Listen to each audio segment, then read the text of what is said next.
Hello बच्चों, कैसे हैं आप। रे ऑप्टिक्स का नेक्स्ट टॉपिक या हम बोलेंगे कंटिन्यू टॉपिक हम लेकर आए हैं जो प्रिज्म से रिलेटेड है। प्रिज्म में हमने एंगल ऑफ डेविएशन का फॉर्मूला कर लिया था, ठीक है, क्योंकि स्कूल में अब ऑफलाइन क्लासेस जो हैं जो है वो रीडिंग मतलब रुक गई है ड्यू टू दिस कोविड। तो अब हम ऑनलाइन क्लास करेंगे, तो धीरे धीरे स्टेप बाय स्टेप मूव करेंगे, बहुत इजी लगेगा। हमने ये फॉर्मूला कर लिया था कि जो डेल्टा होता है, delta is the angle of prism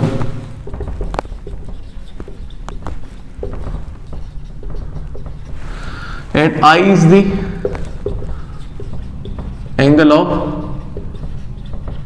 incidence and A is the angle of emergence and A is the angle of prism. A is the angle of prism. हम यहां तक कर चुके हैं कि delta is equal to I plus E minus ए।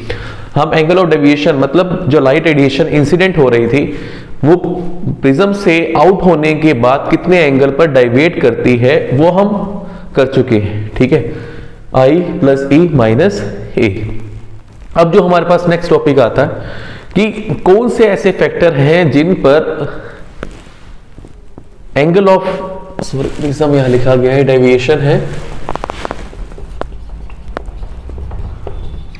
जो angle of deviation है वो डिपेंड करता है, ठीक है, factors on which angle of deviation depends. जो मेन टॉपिक है हमारा आज का वो यही है कि angle of prism angle of deviation किन पैरामीटर के ऊपर डिपेंड करता है, कौन से ऐसे फैक्टर हैं जिनके ऊपर एंगल ऑफ डेविएशन डिपेंड करता है। जो number one is angle of prism पर डिपेंड करता है।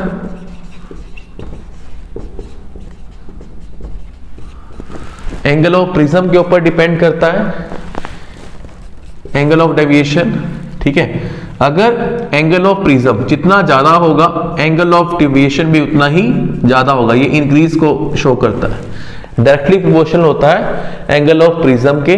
जितना एंगल ऑफ प्रिज्म ज्यादा होता जाएगा, वाइड होता जाएगा, उतना ही ज्यादा जो लाइट रेडिएशन है वो डेविएट करेगी। नेचुरल सा फिनोमिना है ना, क्योंकि उसे उतनी ही ज्यादा रेंज मिलेगी रिफ्रैक्ट होने के लिए।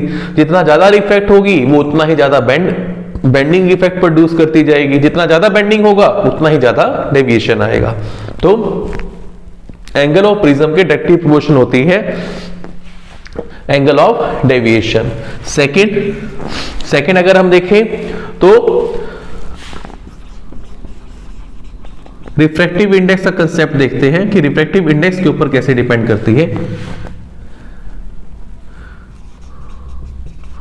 रिफ्रैक्टिव इंडेक्स ऑफ प्रिज्म, तो इसके अकॉर्डिंग क्या है, जो एंगल ऑफ जो हमारे पास डेविएशन होती है वो डिपेंड करती है, वो भी अब यहां पर भी डायरेक्टली प्रोपोर्शनल होती है रिफ्रैक्टिव इंडेक्स पर। जितना ज्यादा रिफ्रैक्टिव इंडेक्स होगा प्रिज्म का उतना ही ज्यादा एंगल ऑफ डेविएशन आएगा। जितना ज्यादा एंगल ऑफ रिफ्रैक्टिव इंडेक्स की वैल्यू जितनी ज्यादा होगी, मतलब जितना ज्यादा डेंसर मीडियम होगा प्रिज्म का, उतनी ही ज्यादा जो है लाइट रेडिएशन अपने पास से डेविएट होगी, जिसे हमने बोला है angle of deviation. Third part है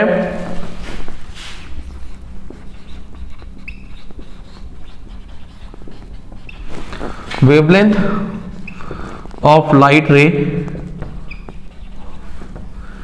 देखो बच्चों, इसका कंसेप्ट तो हम सिंपल फिनोमिना से करते हैं। लाइट रेडिएशन वेवलेंथ पर कैसे डिपेंड करती है, ये वैसे जनरली क्या होता है कि इनवर्स रिलेशनशिप होता है कि वेवलेंथ जितनी ज्यादा होगी एंगल ऑफ डेविएशन उतना ही क्या होगा, कम होगा, ठीक है। एंगल ऑफ डेविएशन ये तो हम कर चुके हैं, आप 10th में भी कर चुके हैं लाइट चैप्टर के अंदर। जैसे हम ये स्टडी करते हैं विबग्योर कि जो व्हाइट लाइट होती है जब वो प्रिज्म से पास करती है तो वो 7 कलर्स में स्प्लिट आउट हो जाती है। ये स्पेक्ट्रम बनता है, violet, indigo, blue, green, yellow, orange, red. ठीक है। और हमें यही मालूम है, हमने वहां पर यह भी किया था कि जब हम वायलेट लाइट से रेड लाइट की तरफ मूव करते हैं तो वेवलेंथ की नेचर क्या बनती है, वेवलेंथ भी क्या होती है, इंक्रीजिंग नेचर की होती है। इसका मतलब क्या हुआ, जो वेवलेंथ है, wavelength is denoted by lambda, ये याद ध्यान में रखना है। जो वेवलेंथ है वायलेट लाइट की वो सबसे कम होती है रेड के कंपैरिजन में, तो सबसे कम होती है, ठीक है। ये रिलेशनशिप के साथ चलती है। और हमें यह भी मालूम है जिस लाइट रेडिएशन की वेवलेंथ जितनी ज्यादा होती है वो उतनी ही कम बेंड करती है। अगर वो कम बेंड करेगी तो वो अपने पास से कम डाइवर्ट हुई। जब हम प्रिज्म में यही तो स्टडी करते हैं, प्रिज्म में अगर हम देखें हम क्या स्टडी कर रहे हैं, ये लाइट रेडिएशन आ रही है, रिफ्लेक्ट हुई और एमर्ज आउट हो गई।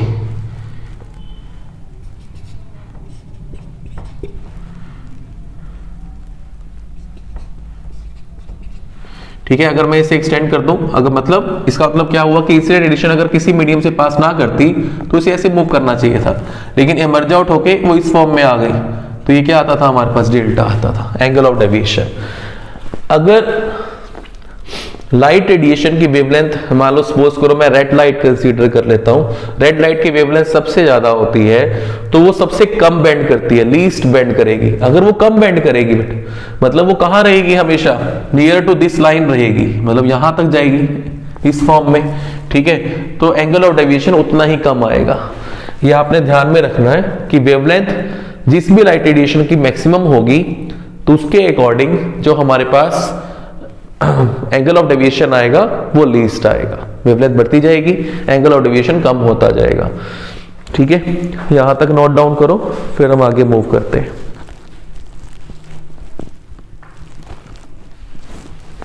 फोर्थ फैक्टर जो हमने स्टडी करना है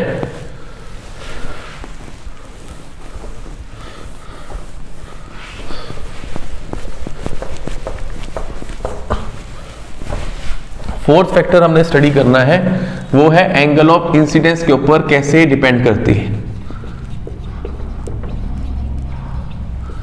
ये जो लाइट रेडिएशन है वो इंपैक्ट करती है विद एंगल ऑफ इंसिडेंस, तो उसका इंपैक्ट एंगल ऑफ डेविएशन पे कितना पड़ता है, डेल्टा के ऊपर कितना इंपैक्ट पड़ता है, तो हम एक ग्राफिकली रिप्रेजेंटेशन करते हैं। This is the graph between angle of deviation and angle of incidence। तो ये ग्राफ ध्यान में रखना है, बहुत इंपॉर्टेंट ग्राफ है final exam point of view से। और ये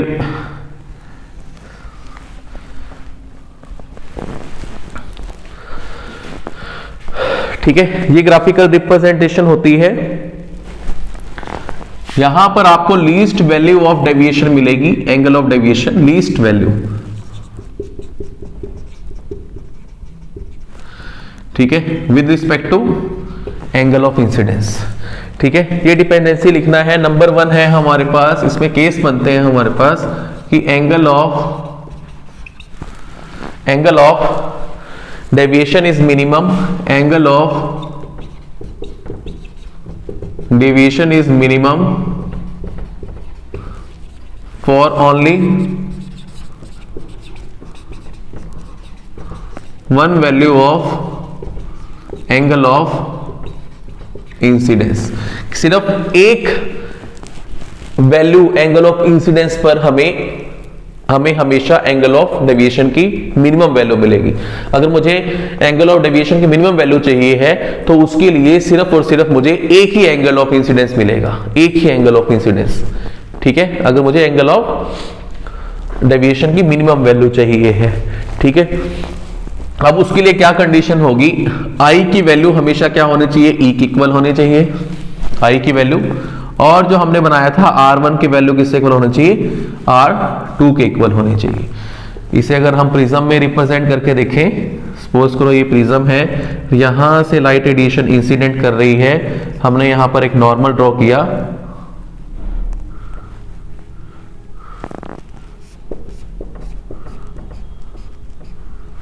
तो लाइट रेडिएशन देखो, अगर बीम कोई अगर बीच में कोई मीडियम ना आता तो ये स्ट्रेट मूव करती, ठीक है। अब क्योंकि हमारे पास जो है बाहर एयर है और इनसाइड जो है वो प्रिज्म है, या ग्लास लगा लो, ग्लास का प्रिज्म है, हम मूव कर रहे हैं रेडियस से डेंसर की तरफ, टुवार्ड्स द नॉर्मल जो है लाइट रेडिएशन बेंड कर गई, ये हमारे पास यहाँ तक, ये हमारे पास आ गया इनसाइड रिफ्रैक्शन R1 एंगल। अब यहाँ पर, यहाँ से फिर हमने क्या किया, एक नॉर्मल ड्रॉ किया, अब नॉर्मल यहाँ मीट कर जाएंगे, ये आपके पास आ गया से R2 एंगल ऑफ रिफ्रैक्शन।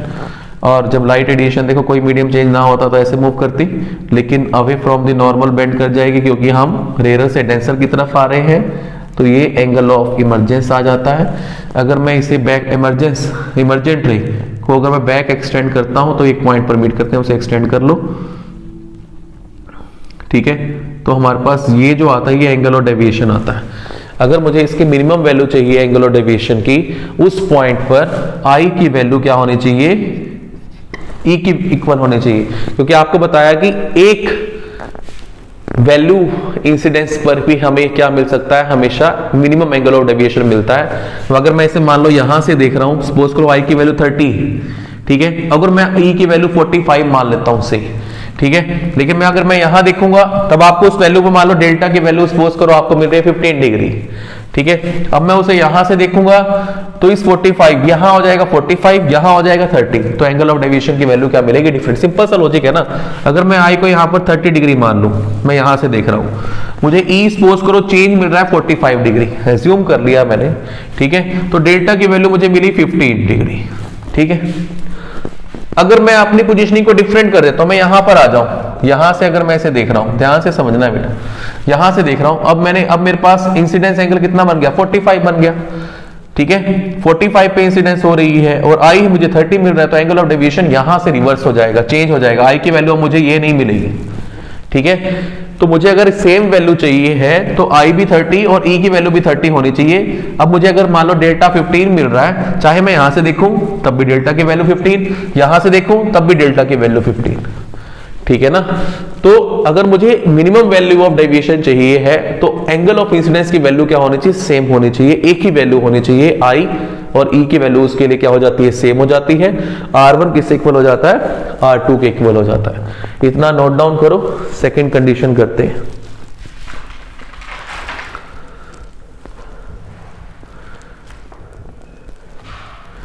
ठीक है, सेकंड केस है हमारे पास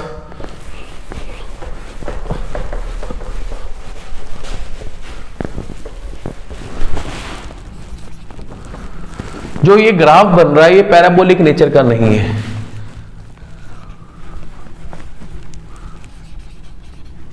graph is not of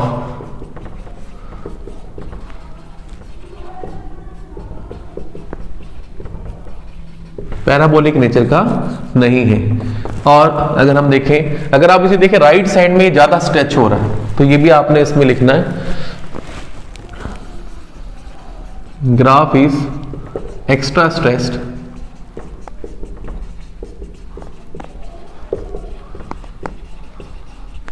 towards the right. Last, अगर हम ये मिनिमम वैल्यू ऑफ डेल्टा को छोड़ दें, यहां सबसे मिनिमम वैल्यू मिल रही थी, except minimum value of delta, मुझे हर एक एंगल ऑफ इंसिडेंस, मतलब मुझे हर एक एंगल ऑफ इंसिडेंस पर, या हम बोलें कि मुझे हर एक एंगल ऑफ डेविएशन पर दो एंगल ऑफ इंसिडेंस मिलते हैं, ठीक है ना, एक्सेप्ट डेल्टा मिनिमम फॉर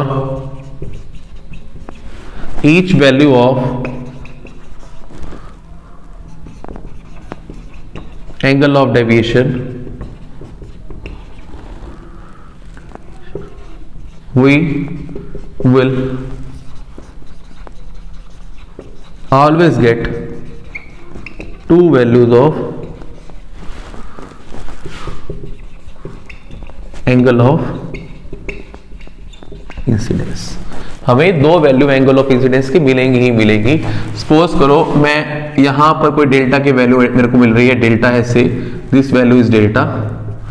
अगर मैं इसे एक्सटेंड करूं, देखो वो इस ग्राफ को यहां पर भी कट करेगा, यहां पर भी कट करेगा। अगर मैं यहां से एक परपेंडिकुलर ड्रॉप करता हूं तो मुझे इसे मान लो एंगल ऑफ इंसिडेंस वैल्यू मिल रही है I1, ठीक है।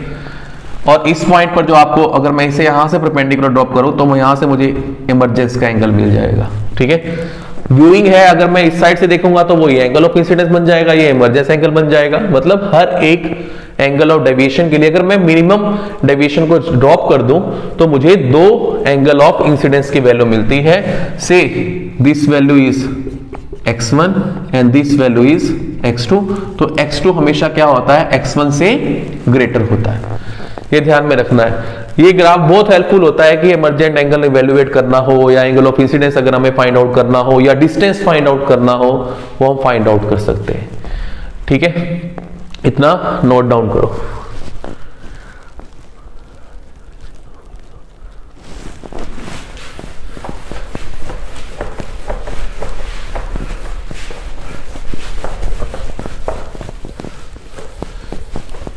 नेक्स्ट टॉपिक है, एनसीईआरटी टॉपिक है refraction through prism if prism is kept in air.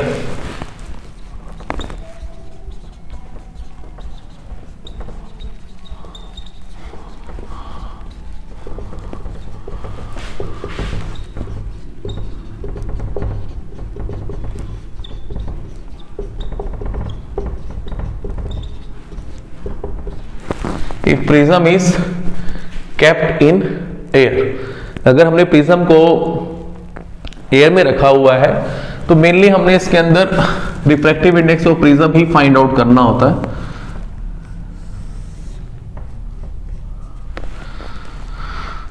Suppose करो रिफ्रैक्टिव इंडेक्स ऑफ प्रिज्म है μp और रिफ्रैक्टिव इंडेक्स ऑफ एयर है आउटसाइड। आउटसाइड जो है वो प्रिज्म की क्या है, एयर है।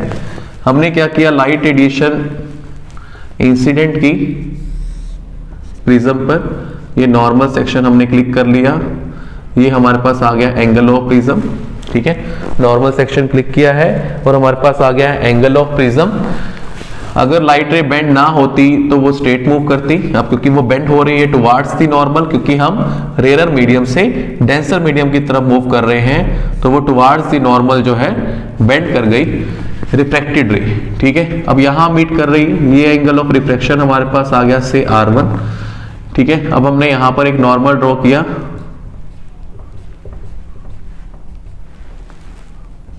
ये नॉर्मल यहां एन पर मीट कर रहे हैं, ठीक है। और इसे ऐसे मूव करना चाहिए था, away from the normal bend हो जाएगी।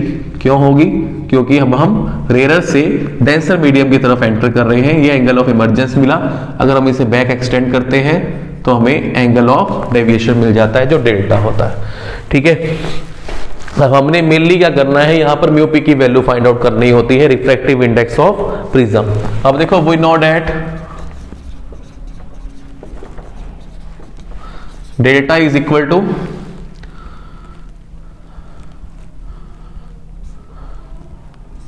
I plus E minus of A, ठीक है। इसमें स्पेशल कंडीशन लेके चलेंगे क्योंकि वो स्पेशल कंडीशन में नहीं है। हमें मालूम है कि डेल्टा मिनिमम की वैल्यू हमने अभी आइडेंटिफाई की थी कि एट मिनिमम डेविएशन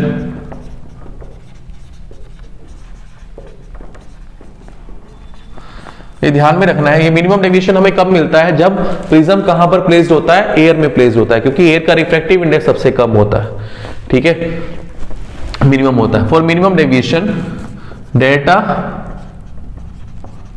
मिनिमम की वैल्यू अगर मैं आइडेंटिफाई करूं, मुझे पता है कि एट मिनिमम डेविएशन आई किससे इक्वल होता है, ए के इक्वल, R1 किससे इक्वल होता है, R2 के इक्वल। ये कंडीशन हमने अभी स्टडी की थी। तो हमारे पास यहां पर सपोज करो I is equal to E is equal to I ही मैंने एज्यूम कर लिया, ठीक है। I is equal to E is equal to I हमने एज्यूम कर लिया। तो यहां से देखो I प्लस आई माइनस में ए हो जाएगा, ठीक है। I प्लस आई माइनस में ए हो जाएगा। और हमें मालूम है जो एंगल ऑफ प्रिज्म होता है वो R1 प्लस R2 के इक्वल होता है, ये भी हमने किया हुआ है। और हमें क्या गिवन है, R1 जो है R2 is equal to R हो जाएगा, हमने एज्यूम कर लिया ये एब्रीविएशन, ठीक है, ठीक है, हम केस कर रहे हैं मिनिमम डेविएशन का। तो यहां अगर हम पुट करें तो ये r प्लस आर, ए की वैल्यू क्या आ जाएगी हमारे पास 2 इंटू में r, या हम r बोले तो r की वैल्यू क्या होती है a बाय 2, ये यहां तक ध्यान में रखना है। ठीक है, रिफ्रैक्टिव एंगल किससे इक्वल आ जाएगा, एंगल ऑफ प्रिज्म का हाफ हो जाएगा। अब इस कंडीशन पर आ जाओ। ठीक है, अब इस कंडीशन के अकॉर्डिंग देखें तो हमारे पास डेल्टा मिनिमम वो किससे इक्वल आ रहा है, 2 इंटू में आई, 2 इंटू में आई माइनस ए के इक्वल आ रहा है। तो यहां से अगर मैं आई की वैल्यू आइडेंटिफाई करूं तो वो किससे इक्वल आएगा, डेल्टा मिनिमम प्लस में ए डिवाइडेड बाय 2। अभी यहां तक ये दो फैक्टर हमने आगे यूज होंगे। आर की वैल्यू जो है वो एंगल ऑफ प्रिज्म का हाफ आ रही है और angle of incidence delta minimum plus A divide by 2 आ रहा है यहां तक। ठीक है, ये दो फैक्टर जो है वो भी ध्यान में रखने हैं। मैं इसे यहां नोट कर लेता हूं। आर की वैल्यू हमारे पास आई ए बाय 2 और एंगल ऑफ इंसिडेंस की value I delta minimum plus A divided by 2 यहां तक। ठीक है, अब मैं इसे रब कर रहा हूं। यहां तक करने के बाद हम क्या करेंगे, मान लो ये फर्स्ट सरफेस है जहां ये एंटर कर रही है और ये सेकंड सरफेस है। हमने क्या किया, बाय अप्लाइंग स्नेल्स लॉ हमने अप्लाई कर दिया।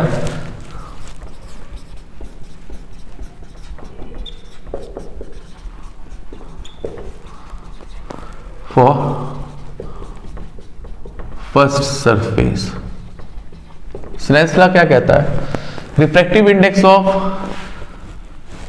मीडियम म्यू ए इनटू में sine of angle I that is equal to refractive index of prism into में sine of angle are.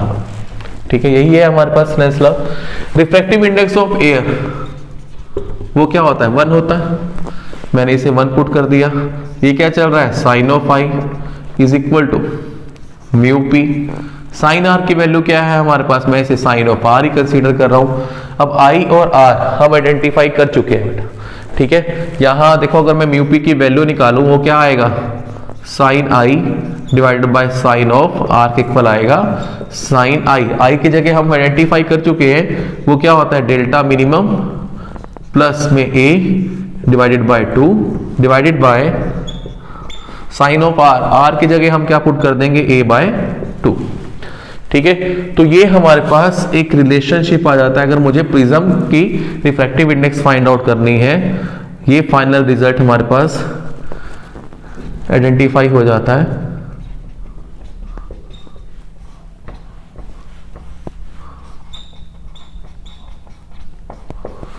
This is the final result. ठीक है, ठीक है, तो ये प्रिज्म वाला जो पार्ट है ये यहां पर खत्म हो जाता है। अब नेक्स्ट लेक्चर में हम लोग रिफ्रैक्शन स्टडी करेंगे थ्रू ए स्फेरिकल सरफेस, क्योंकि अब हम लेंस की तरफ मूव कर रहे हैं। तो इसे थोड़ा सा रिवाइज कीजिएगा। आज के लिए इतना ही।